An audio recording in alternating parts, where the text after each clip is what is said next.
یہ ایک امام مسجد ہیں جس نے معاشرے کی بے حسی اور غربت کی وجہ سے امامت کو چھوڑا، اور اسی غربت کی وجہ سے اس کی بیوی نے اس کو چھوڑ دیا۔ آئیے اس کی پوری بات سنتے ہیں اور پھر اس پر بات کرتے ہیں تفصیل سے انشاءاللہ۔ بیوی 5 دن پہلے مجھے چھوڑ کے چلی گئی، اسی غربت اور اسی پریشانی کی وجہ سے۔ اچھا، غربت کی وجہ سے بیوی نے چھوڑ دی۔ السلام علیکم۔ السلام علیکم، کیسے ہو بھائی؟ ٹھیک ہو؟ یہ کدھر جا رہے ہو؟ رکشے والے کے ساتھ رکے تھے؟ گھنٹہ گھر جا رہا ہوں۔ گھنٹہ گھر جا رہے ہو تو میں آپ کو لے کے جاؤں گا۔ رکشے والے نے کتنے پیسے بتائے؟ 400 روپے مانگے۔ 400 روپے؟ چلو میں 300 پہ آپ کو لے کے میرے جاؤں پاس 300 ہے نہیں، گا۔ کتنے ہیں آپ کے پاس؟ میرے پاس 50 روپے۔ 50؟ تو یہ تو بہت کم ہے۔ نہیں، میرے پاس ہے ہی۔ چلو آ جاؤ، 50 کا لے کے جاؤں گا۔ آ جاؤ۔ میرا 50 ہی دینے ہیں بھائی، ہاں؟ 50 ہی ہے میرے پاس۔ 50 ہی دے دینا۔ آ جاؤ، بیٹھ جاؤ۔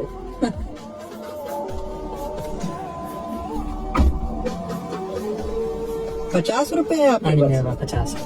کدھر سے آئے ہو؟ میں اکاڑا سے۔ ادھر کیا کر رہے ہو؟ ادھر کام ڈھونڈے، کون سا کام؟ کوئی بھی محنت مزدوری مل جائے بس وہ کروں۔ اچھا، آپ کا کام نہیں ہے؟ نہیں، میرے پاس کام۔ تو پہلے کیا کام کرتے تھے؟ پہلے میں امامت کرتا تھا۔ امامت چھوڑ دی؟ امامت چھوڑ۔ آپ نے چھوڑی؟ نہیں، میں گھر کے مسائل تھے، پریشانی تھی، میں نے ان سے پیسے ایڈوانس مانگے، ان کمیٹی والوں نے نہیں دیے، میں بھی انسان ہوں، انہوں نے آگے سے باتیں کی، پھر چھوڑ دی میں۔ اکاڑا میں کام نہیں ملا، ادھر آئے ہوں 2 دن ہو گئے ہیں، ذلیل و خوار ہو رہا ہوں، مطلب کوئی کام نہیں مل رہا۔ اچھا، اور رات کو ادھر 4 پائی پہ سویا ہوں لالی اڈی کے ساتھ۔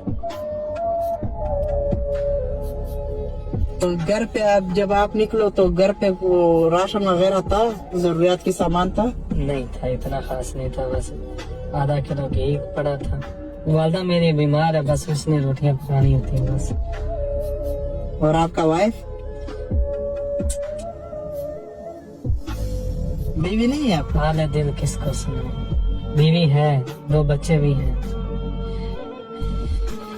خدا کرے کہ جوانی کے اندر کبھی کسی مسلمان کو تکلیف نہ آئے، بے روزگار نہ ہو، پریشان نہ ہو کبھی بھی، خاص کا مرد، ورنہ سب سے پہلے جو آپ کو تکلیف دیں گے وہ اپنے دیں گے۔ پہلے بہن نے تکلیف دی، بہنوئی نے دی، اور ابھی بیوی 5 دن پہلے مجھے چھوڑ کے چلی گئی ہے، اسی غربت اور اسی پریشانی کی وجہ سے اچھا، غربت کی وجہ سے بیوی نے چھوڑ دی؟ چلی گئی۔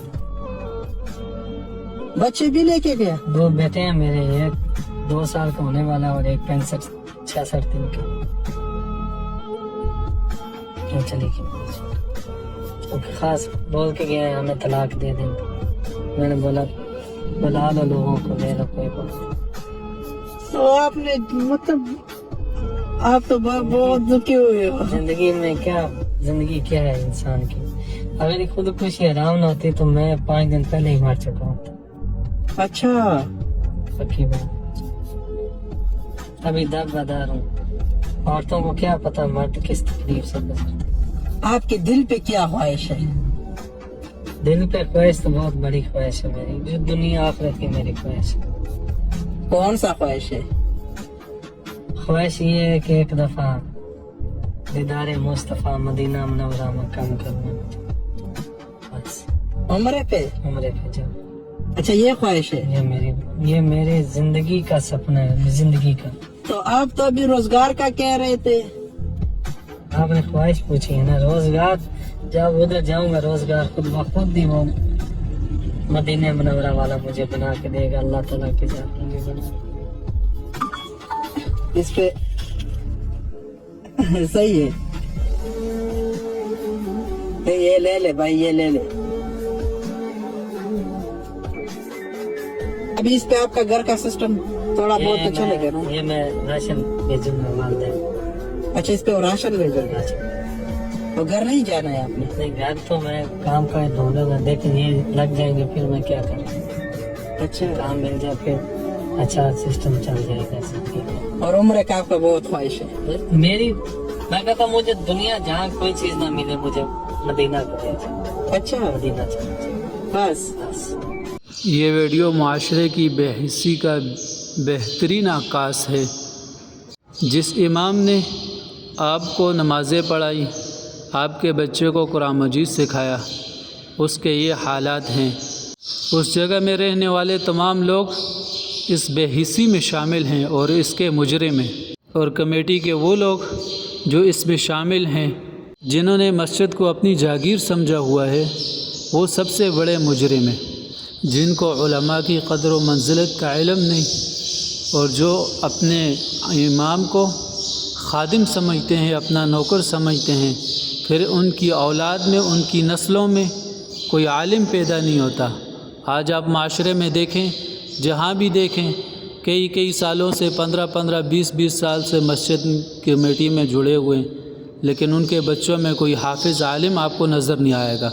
اس کی وجہ یہ ہے کہ انہوں نے علماء کی قدر نہیں کی، علماء کا اکرام نہیں کیا، علماء کا ادب نہیں کیا۔ جس معاشرے نے اپنے علماء کو، اپنے ائمہ کو تنہا چھوڑ دیا، تو اللہ تبارک و تعالی بھی اس معاشرے کو تنہا چھوڑ دیا۔ جو قوم علماء کو محتاج بنا کر رکھتی ہے، تو اللہ تبارک و تعالی بھی ایسی قوم کو ظالموں کا محتاج بنا دیتا ہے۔ یہ غربت اور افلاس صرف امام کے لیے نہیں ہے، بلکہ اس معاشرے کے لیے غربت، افلاس اور ایمان کی کمزوری کی دلیل ہے۔